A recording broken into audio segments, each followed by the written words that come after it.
Aperçu général du projet. Le projet de la tour BMCE, conçu par le célèbre architecte M. Raphaël Delahoz, est situé dans la préfecture de Salé sur la rive droite du fleuve Bourg-Greg, à proximité de Rabat. Avec une hauteur de 250 mètres, 55 étages et une surface totale de 86 000 m², la future tour de Rabat sera la plus haute au Maroc et en Afrique. Sa conception est axée sur 3 aspects: les technologies avancées, l'écologie et un bâtiment historique, signifiant ainsi un nouveau Maroc qui connaît prospérité et croissance. Pour les IGH à faible sveltesse, le système structurel classique de double tube est très efficace face aux charges horizontales. Le noyau intérieur est formé par des murs en béton armé, la structure du périmètre extérieur est en charpente métallique. Compte tenu de la portée des planchers, le système de plancher mixte formé par des poutres métalliques alvéolaires et un plancher collaborant est le plus adapté. Pour la structure du socle, le toit est en charpente métallique. L'infrastructure et le reste de la structure sont en béton armé. Procédé de l'exécution des travaux et son planning d'avancement.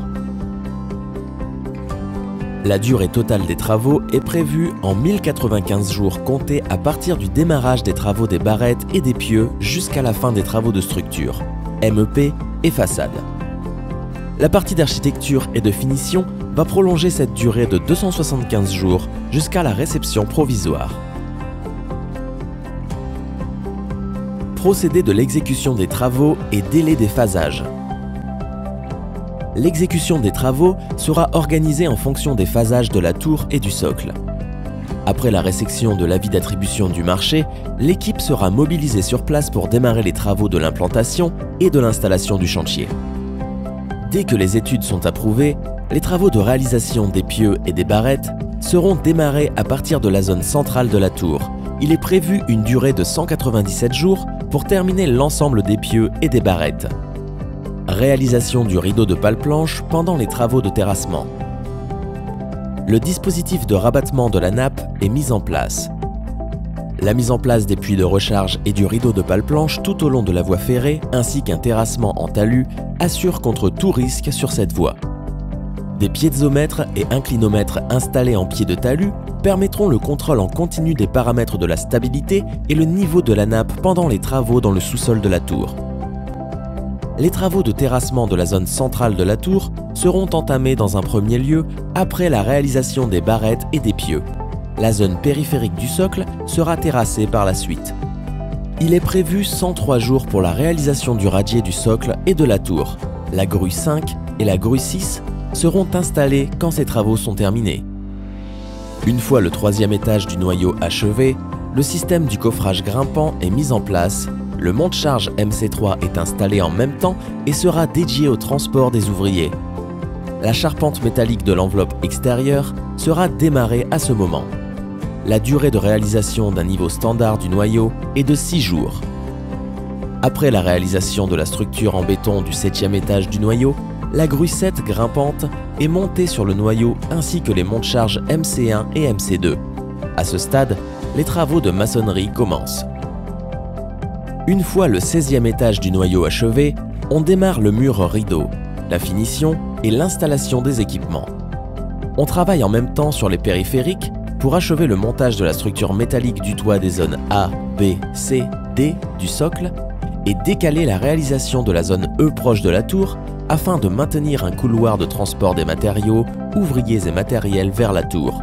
Cette phase dure 97 jours. Il est prévu 250 jours pour la structure métallique, du 10e au 50e étage.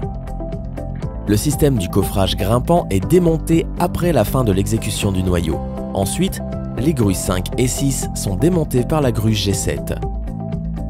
Une durée de 44 jours est prévue pour l'exécution de la structure métallique du 50e étage jusqu'au toit de la tour.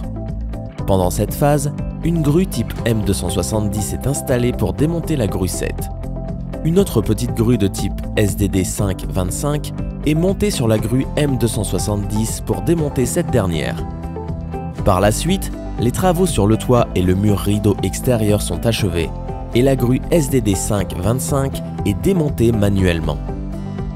103 jours après l'achèvement de la structure métallique de la tour, les ascenseurs provisoires d'exécution MC1 et MC2 sont démontés et un ascenseur définitif est utilisé pour terminer les travaux de finition restants. Le montage des murs rideaux restants au droit des fixations des ascenseurs provisoires est achevé 35 jours après démontage de ces derniers. Après l'achèvement de murs rideaux, la structure de podium E sera terminée en 25 jours et la finition sera entamée entièrement.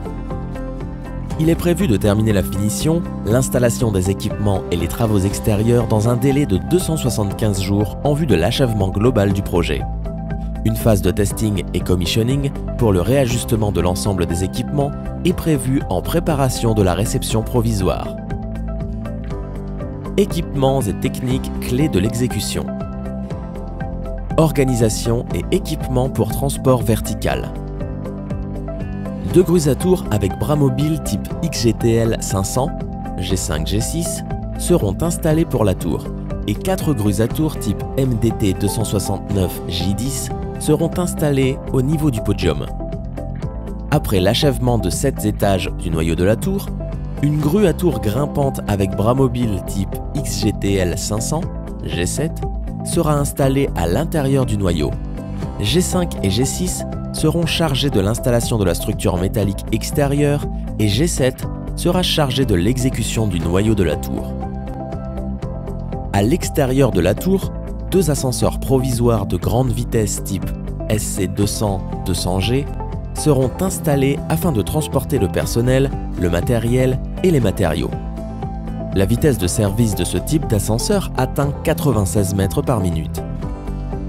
Un ascenseur provisoire spécial de grande vitesse type SC200-200G, conforme aux exigences et aux normes du transport du personnel, sera installé à l'intérieur de la cage d'ascenseur du noyau de la tour et desservira tous les étages jusqu'au niveau atteint par le coffrage grimpant.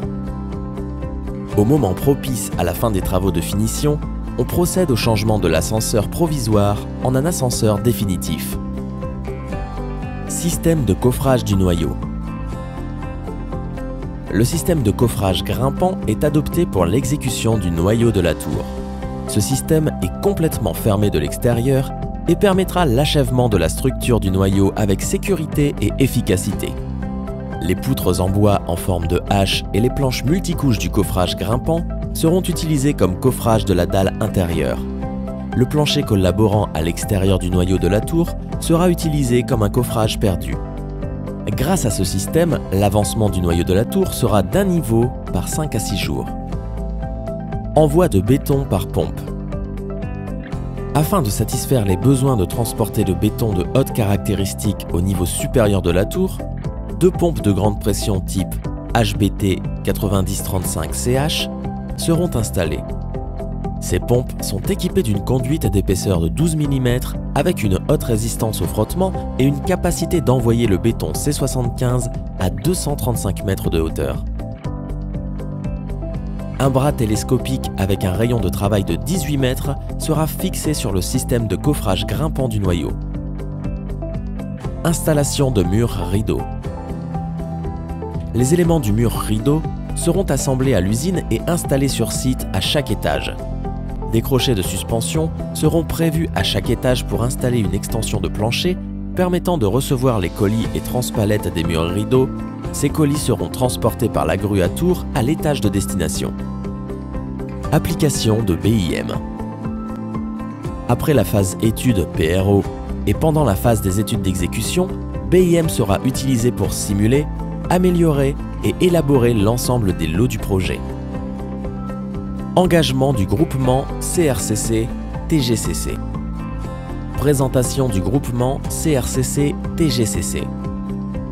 Présentation CRCC. 3 premiers parmi les top 250 entreprises de construction du monde selon le magazine Engineering News Record. 62e au palmarès Fortune des 500 plus grandes sociétés du monde en 2016. Référence à l'international. Un des leaders mondiaux dans la réalisation des tours. Plusieurs références similaires à travers le monde. Quelques réalisations similaires CRCC. Présentation TGCC. Leader national en BTP, références importantes pour les projets structurants au Maroc, maîtrise du marché local. Pourquoi le groupement? Avantages du groupement. Fusionner l'expertise internationale d'une entreprise chinoise et la maîtrise du marché local d'une grande entreprise marocaine pour réussir la construction de la plus haute tour d'Afrique dans les meilleures conditions de qualité, délai et de coût. À travers la réalisation de ce projet, le transfert de technologie et de savoir-faire dans le domaine de la construction des IGH à une entreprise marocaine leader dans le secteur de la construction est assuré. Collaboration en phase appel d'offres. Signature rapidement d'un protocole d'accord préalable en octobre 2016. Formation d'une équipe commune, multidisciplinaire, dynamique et compétente pour assurer l'établissement de l'offre technique et financière dès le mois d'octobre 2016. Établissement d'une communication entre les deux parties à tous les niveaux. Choix judicieux des consultants et entreprises partenaires en commun accord entre les deux entreprises. Organigramme du top management du groupement. Un programme de formation sera intégré dans toutes les phases de ce projet. Une communication efficace et facile à tous les niveaux sera à mettre en place. Résumé. À travers l'ensemble des aspects techniques et organisationnels décrits dans cette vidéo, le groupement CRCC-TGCC s'engage à réaliser ce projet avec qualité, rapidité et économie.